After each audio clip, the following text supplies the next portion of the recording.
Hi, my name is Anna.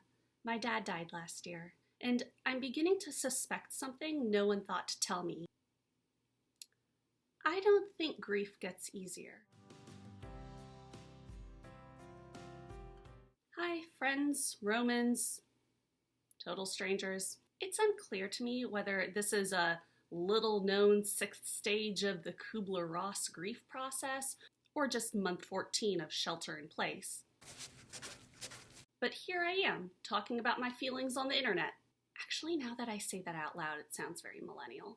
Never mind. Anyway, I'm not really convinced that grief gets easier. It changes. I'm functioning in a very different and adaptive way than I was last year, but easier suggests that it is easy on some scale.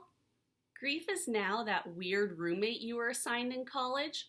They're not getting more normal, but you are learning how to navigate that relationship, which is the next best thing, I guess.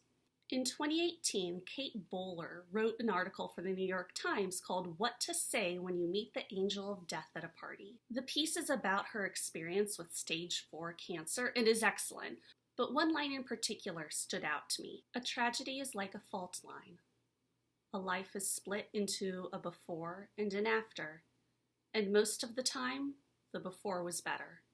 After my dad died, something I searched the world over for but couldn't find was basically a grief sherpa. I wanted someone at my side constantly telling me how I was supposed to be feeling, reassuring me that whatever I was doing was normal and valid, and maybe feeding me better than I was feeding myself. There's evidently no such thing. In fairness, grief is kind of sticky and amorphous. Because there's no one way to grieve, there's no one way to do it right. So when does the grieving process end?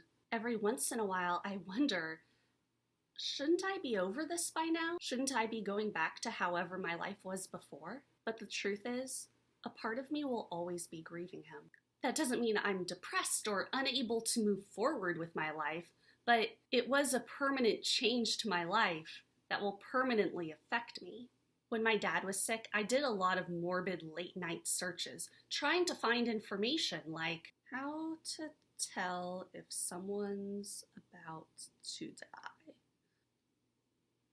What are your dying moments like?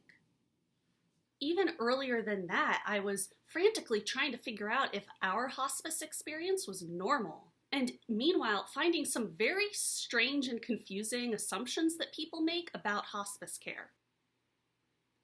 They're not trying to kill you. Like, at all.